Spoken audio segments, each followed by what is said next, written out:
Welcome back to the Oscar Project Podcast, the show where I discuss Oscar-nominated films year by year. I'm your host, Jonathan Eterberg, and today I'm bringing you another author interview, this time with Kristen Lopez, author of the recently published book, But Have You Read the Book? Before I jump into the interview, I'd love for you to subscribe to the show in your podcast player so you can get all the newest episodes as soon as they are released. If you like the interview and want to hear more, please consider leaving a rating and review in Apple Podcasts or Spotify. Kristen Lopez is the film editor at The Wrap and has been a pop culture essayist, critic, and editor whose articles have appeared at Variety, MTV, TCM, and Roger Ebert. She was raised in a small suburb near Sacramento and graduated with a master's in English from CSU Sacramento. She is the creator of the classic film podcast Ticklish Business and enjoys reading and finding old Hollywood connections in her neighborhood in her free time. She joins me today to talk about her new book, But Have You Read the Book? Kristen, welcome to the show. Thank you so much for having me. So you mentioned in the introduction to the book that the 52 book film combinations you selected are kind of a starter course, and you wanted to have a broad cross-section of titles. But how did you actually go about picking the books and films to include in the book? Yeah, it was a collaborative effort with TCM. They had things that they definitely wanted to include, like Dune, which was their big movie when I was writing the book. So that was already kind of decided for me. And then from there, we both had stipulations that we wanted to make sure we were meeting, which was like we wanted diversity of genre. We wanted diversity of eras. We wanted to make sure that women authors were included, women directors were included, directors of color, authors of color. So we both had those elements that we wanted to make sure were in there. And then it became kind of nitty gritty stuff. You know, is the book accessible? Can people find it? Is it in print? Is the movie accessible? Is the movie popular? Is the book popular? There were a lot of movies and books that I would have included that, the movies either didn't make money or the books nobody really cared about. So they had to be a wide cross section there. And then it just kind of became parsing, small stuff. Like I had a lot of murder mystery crime dramas in my first go round. They're like, Kristen, you have like 5 Dennis Lehane novels, you need to cut them. So yeah, once we kind of started going back and forth, it became pretty easy. And at a certain point, people ask me all the time, did you pick 52 so you have one for every week of the year? And right. I wish I was that smart. It just kind of became like 52. These books seem like I could do them all. So that's what we ended up with. Perfect. Now you mentioned, just a moment ago, and I think in the introduction too, there was obviously things that didn't make the cut. Were there one or two of those that you were really fighting to try and keep in the book? I was desperately, fighting for. Most of what I cut, I knew was not going to work out. I had stuff like Frances Hodgson Burnett's A Little Princess, and I knew that the book is kind of dated. It's not really as well known as something like The Secret Garden, but I just love the movie so much, the 90s movie. So it wasn't really a process of kind of killing my darlings, mostly because I knew most of my darlings were only loved by me. And I keep them all in my back pocket for volume 2, if I ever get a volume 2. That'd be fantastic. Always good to have some other options there. Now, when it comes to obviously some of the movies or some of the books that you talk about, there's been multiple film versions. How would you go about picking a certain version of a film? Would it go back to that, just the availability that you talked about earlier, or were there other factors that would go into that? There were certain factors. There were different criteria for different movies. So like in the case of True Grit, the Coen brothers movie is closer to the book, but most people, no offense to the Coen brothers, most people remember the John Wayne version more than the Coen brothers remake. So that was the film that I included, but I did include a section at the bottom about, if you want something that's closer to the book, the Coen brothers did that. So you should see it. Little Women, there's a Little Women for every generation. Right.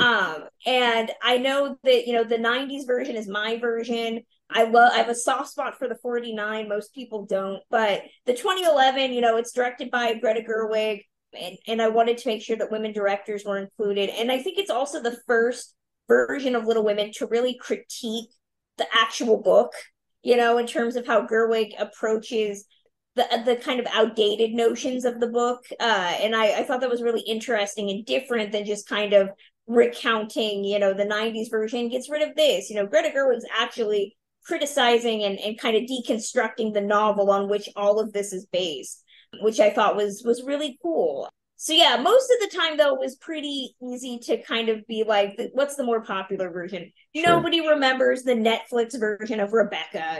So I knew when I did Rebecca, you're gonna pick the Hitchcock version. So Right. most of them were pretty easy. Yeah, if it's Hitchcock or someone else, you're pretty much going to pick Hitchcock every time, I think. Exactly. Now, can you think back to any particular movie or book that started you wanting to always try and read the book before seeing the movie? Is there one specific one that sticks in your mind that started that desire in you? Oh gosh, most of what I think back in the day when I started doing this was for very shallow reasons. It still kind of is. Yep. So like if you cast somebody that I love, I'll go and read the book because I have no patience to wait, however long it takes to read the book. Or to wait for the movie to come out.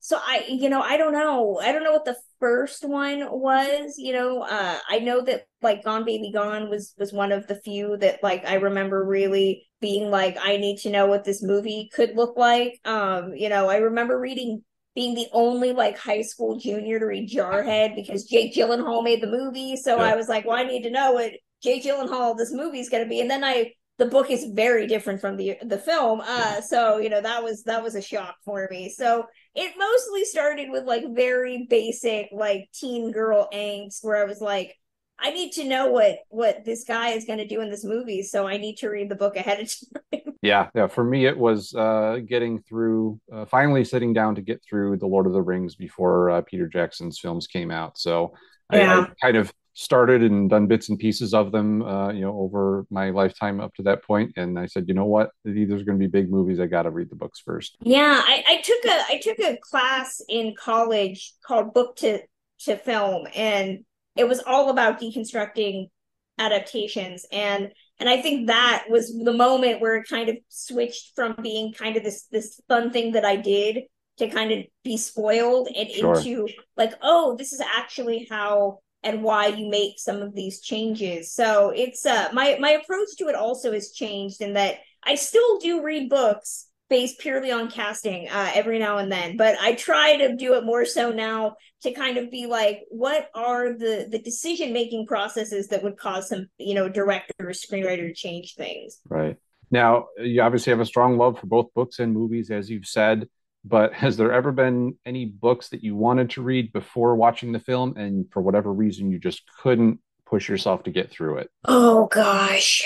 I'm sure there is, and I'm sure I will think of something after. I just watched for the first time ever The Fountainhead, which is the 1943 version of The Fountainhead, which is based on the Ayn Rand novel. Yep. And the movie is very, very bizarre.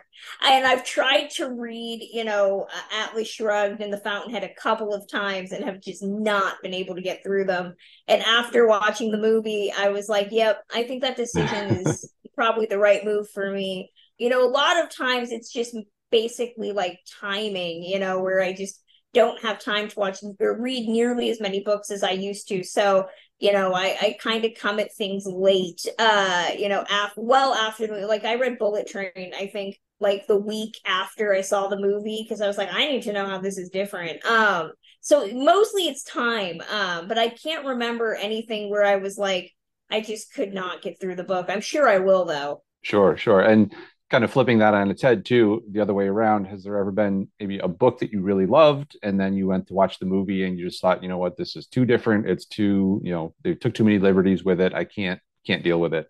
Oh, there's several. The one that most people are very surprised by is that I do not like the film version of Gone Girl, which is bizarre because Gillian Flynn wrote the script for the film and Right. also wrote the book.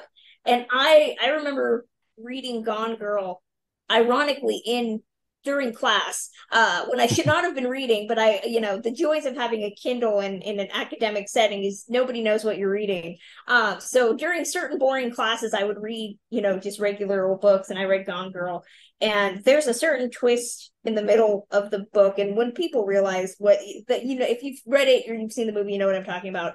But I it took all I had not to start screaming in class about what was going on. And then when I saw the movie, I don't know if it was just the feeling of like reading that book for the first time. The movie did not hit me at all. I was just like, this is not what I wanted. I am not happy. So I do not care for Gone Girl, the film. I think the book is fantastic, but I think the movie just does not sit with me very well at all. Okay. Very good. Well, you had a pretty extensive bibliography of other books and articles that kind of went into the making of this book. But were there any specific books or articles that people might want to check out if they enjoyed the concept of your book? Oh gosh, there's a lot of really great book podcasts out there.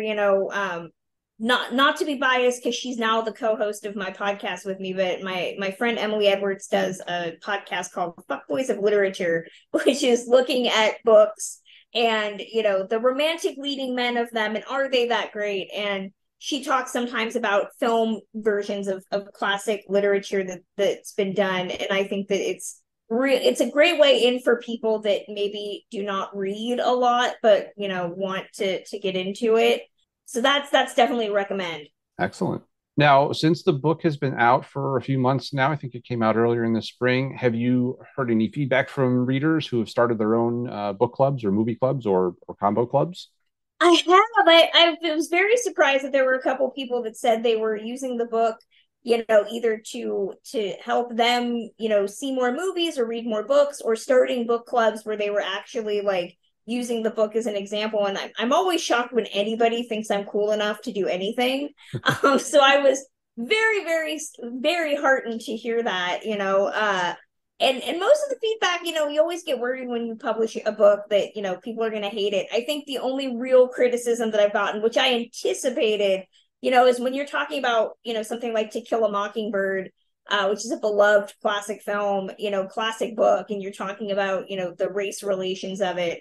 You get people every now and then that, I'll get people that'll ask me, why did I say this? Why can't I just enjoy things? And Right. I think that's really the only like negativity I've got. And most of the time, I just come to expect it. But anybody that says they're using my book for any, example of like what to read, what to watch, what to do, I'm just like, me?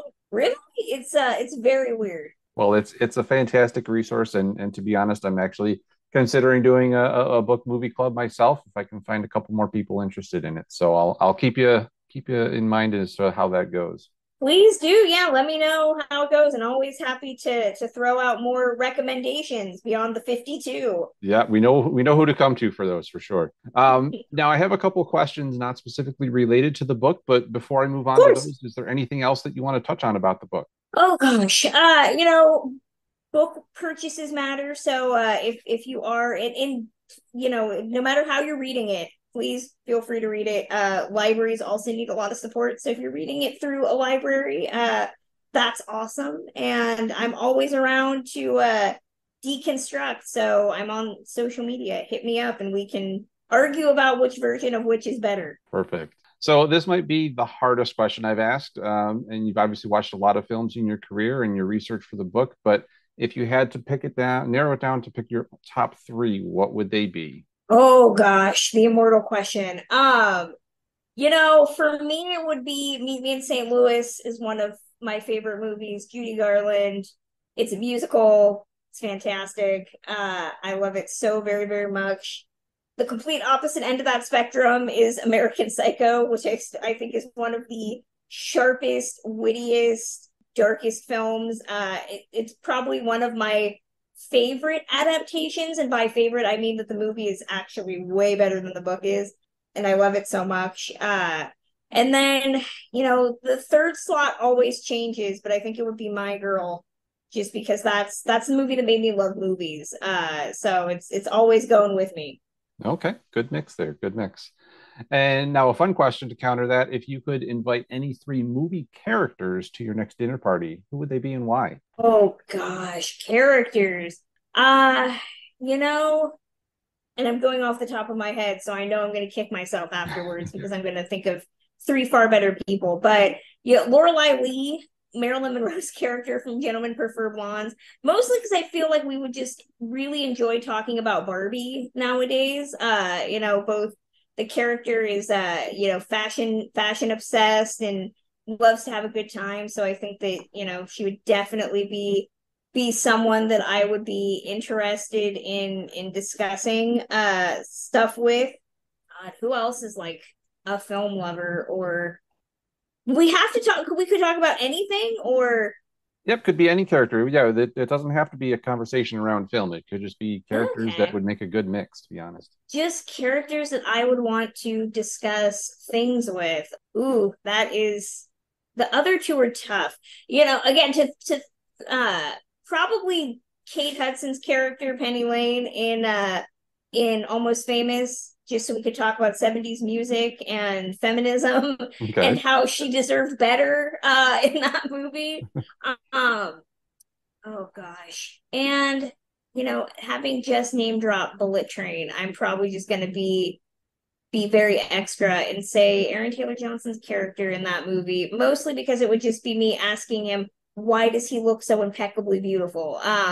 So yeah, it would be a weird mix of topics, but that's what we'd be going with. Yep, that's the idea. That's the whole aim of that question. Now, you said earlier you don't read as many books as you want to these days, but are there any books that you have been reading recently that you might be able to recommend? They could be fiction, nonfiction, whatever you're reading lately. Yeah, I keep a running list on Twitter just to kind of hold myself accountable. I've set a goal that every year I don't meet, mostly because of my day job. But right now I'm reading Hyper Laurie's memoir, mostly because supposedly she includes some very salacious things about old Hollywood stars that I feel like I need to read. And then I also just read Maureen Ryan's book, Burn It Down, which is all about the horrors of the film and television industry, which, considering that the actors and the writers are on strike, is very pertinent these days. Sure, I actually just saw that at the library the other day. I almost picked it up, so you've It's piqued my very interest even good. more to go grab it when I get there next. And lastly, before we wrap up, I know this book is fairly recently out in the world, but what projects do you have lined up? Do we have a volume two lined up, or anything else that is coming down the road for you?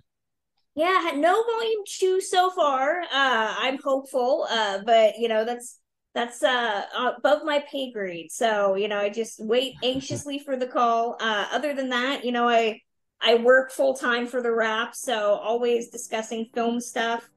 And I'm always around the LA film world. So if you're at the Academy Museum or any of the local theaters, you will usually see me because I am always around. Thank you so much for your time, Kristen. I really appreciated you taking some time to speak with me today and for sharing the stories and the information in the book. Of course. Thank you so much for wanting to talk to me about it.